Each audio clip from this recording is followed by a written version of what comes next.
This video was made possible by Tab for a Cause. Start raising money for charity with every tab you open by going to the link in the description. Hello and welcome to the Dregs of the Last Wendover video. This is Heathrow Airport. It's the busiest and biggest airport in the UK, and for complicated reasons, they used to have a flight 6 times a week to Cardiff, Wales that no passengers were allowed to take. What you need to know about Heathrow is that it has only 2 runways, whereas Chicago O'Hare Airport, which flies about as many passengers yearly as Heathrow, has 7. And if my advanced differential calculus class taught me anything, it's that 7 is more than 2. Would be almost as much of a lie saying I took advanced differential calculus would be saying that Heathrow is quiet and calm. In fact, it's the exact antonym of these words. It's rowdy and tempestuous? No, what it is crowded. Really crowded. Super crowded. I have the best words. Because of that, airlines can't just go and decide they want to start flying there. They need to own a slot pair. These are rights for airlines to land and take off at the airport at a particular time, and they're tradable and sellable. Because this is the main airport of one of the world's largest and most important cities, there's a huge amount of demand from airlines to fly there, but there are only 650 daily slot pairs. Because of economics, that means prices are high, really high. For example, up until 2016, Kenya Airways owned a slot pair that gave them the right to operate a flight landing at Heathrow at 6:30 a.m. and departing at 8:25 a.m. This is the most popular time of day to operate flights, as it's when overnight flights from the US and Asia tend to arrive, and Oman Air, flying from Muscat, Oman, wanted to operate an overnight flight, so they bought this slot pair from Kenya Airways for $75 million. This was the highest amount ever paid for a Heathrow slot pair, but they still regularly sell for tens of millions of dollars, so once airlines have them, they don't want to lose them.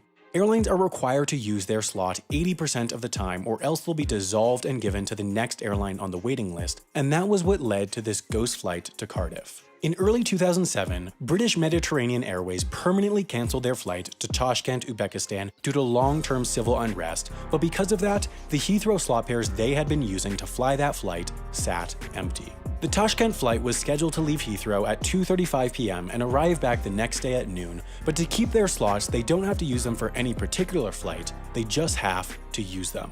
Therefore, British Mediterranean flew their small A320 over to Cardiff at 2:35 p.m. and returned the next day at 12 noon, 6 days a week. On each flight, the plane had no passengers, only the crew, which seems to break the well-respected business strategy of making money, but since the cancellation of the Tashkent route was last minute, according to the airline, it would have been too expensive to set up contracts for baggage handlers, hire gate agents, find translators, and do everything else needed to actually carry passengers to Cardiff for the few months they had to hold these slots. Needless to say, environmental advocates were not amused, and it soon became a big scandal. But who cares about the Earth anyways? We can always move to the third world countries.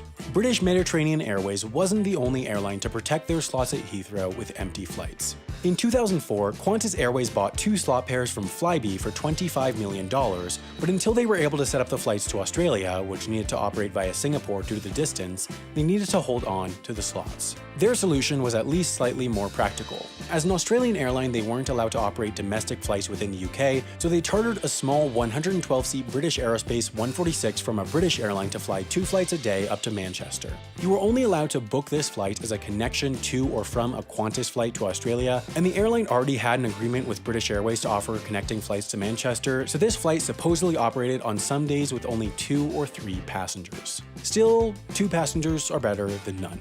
These slot-sitting flights certainly do still exist, but they're often more subtle, like how airlines will, in winter when overall demand is lower, decrease the number of flights to their furthest away destinations, which are expensive to fly to, and increase the number of flights to their nearest cheap-to-fly-to destinations. Now, as we've covered, all these empty flights were single-handedly responsible for climate change, so what if I told you you could help the environment without giving up any time or money? That'd be a dream, right? Well, you can do exactly that by going to tab.gladly.io/HAI and installing Tab for a Cause. Once you do that, each time you open a tab in your browser, an ad displays, and then everything they make through those ads, minus what it takes to run Tab for a Cause, is donated to the charity you choose, such as Conservation International, which helps to make sure the Earth doesn't turn into a flaming ball of death. To date, they've donated more than $500,000, so once again, if you want to do good without doing anything, install Tab for a Cause at tab.gladly.io/HAI or click the link at the top of the description.